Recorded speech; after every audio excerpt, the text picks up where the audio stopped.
Tahukah Anda, otak merupakan bagian tubuh yang paling penting bagi manusia? Sekarang angkat tangan Anda dan letakkan pada dahi. Tepat di situ, ada bagian otak yang paling istimewa. Bagian itu disebut prefrontal cortex atau disingkat PFC.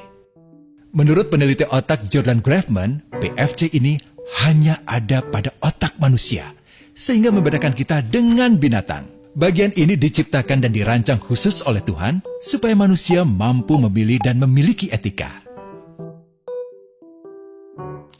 PFC berfungsi seperti pemimpin. Ia bertanggung jawab untuk berkonsentrasi, memahami benar dan salah, mengendalikan diri, menunda kepuasan, berpikir kritis, dan merencanakan masa depan. PFC adalah pusat pertimbangan dan pengambilan keputusan. PFC inilah yang membentuk kepribadian dan perilaku sosial.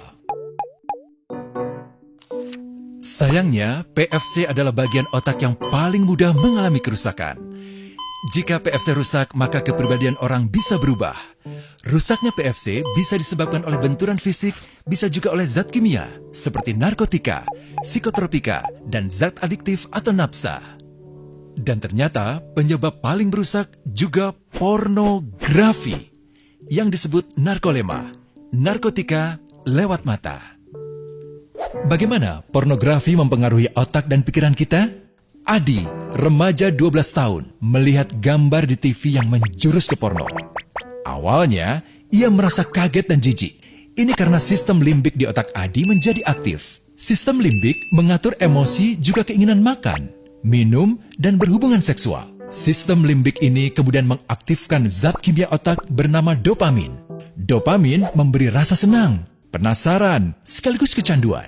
Zat ini juga aktif jika orang mengkonsumsi nafsa. Oleh karena itu, sifat candu pornografi sama dengan sifat candu nafsa. Otak akan mengingat apa yang membuat Adi senang dan bagaimana ia memperolehnya. Jika Adi mendapatkan pembinaan akhlak, etika yang baik, dan patuh pada norma sosial, dorongan melihat pornografi, meskipun menyenangkan, akan ia abaikan. Namun karena hal itu tidak ada pada diri Adi, ketika ia sedang merasa bosan dan ingin mencari kesenangan, otak akan mendorongnya agar melihat pornografi lagi. Namun lama-lama, Adi bosan melihat jenis gambar yang sama, dan butuh yang lebih porno untuk memicu rasa senang. Sekarang, dengan internet, pornografi menjadi jauh lebih mudah didapat. Pertama, Adi membuka internet dan tidak sengaja melihat gambar yang menjurus ke porno.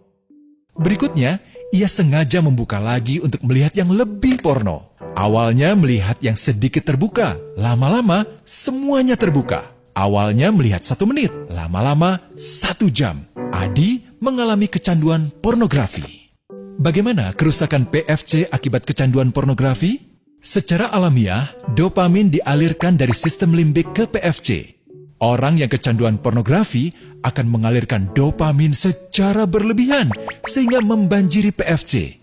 PFC menjadi tidak aktif karena terendam dopamin. Semakin sering PFC tidak aktif, ia akan semakin mengerut dan fungsinya terganggu. Sistem limbik justru akan berkembang semakin besar karena terus mengaktifkan dopamin, sehingga Adi cenderung untuk terus mencari kesenangan tanpa takut atas akibatnya. Jika tidak ditangani segera, Adi berpeluang besar menjadi pelanggan pornografi seumur hidup dan mengalami kerusakan otak di bagian PFC.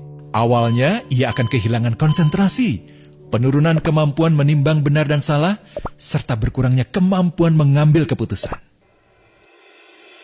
Lama-lama, besar kemungkinan ia akan melakukan masturbasi, oral seks, hubungan seksual suka sama suka, dan mudah berganti-ganti pasangan seksual.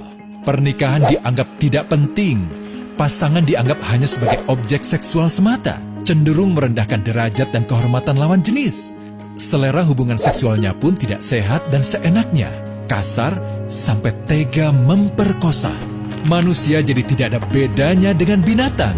Inilah dampak yang terjadi akibat kerusakan PFC. Ahli bedah otak Donald Hilton Jr. mengatakan, jika difoto menggunakan alat magnetic resonance imaging, otak yang rusak akibat pornografi memperlihatkan hasil yang sama dengan otak yang rusak karena kecelakaan. Ia juga mengatakan, Berbeda dengan dampak nafsa yang merusak otak di 3 bagian, pecandu pornografi yang sudah melakukan hubungan seks dengan anak-anak mengalami kerusakan otak di 5 bagian. Terbukti, pornografi pada anak lebih bersifat merusak karena PFC belum matang dengan sempurna. Tapi untungnya, otak anak yang belum sempurna ini masih mudah dibentuk. Pengaruh pornografi bisa lebih mudah dihilangkan asal ada usaha untuk memulihkan dengan sabar, terutama oleh ayah ibu, keluarga, dan orang terdekat. Pelajari bagaimana mencegah dan menangani anak yang terkena pornografi. Mari lindungi generasi kita dari bencana pornografi dan kejahatan seksual.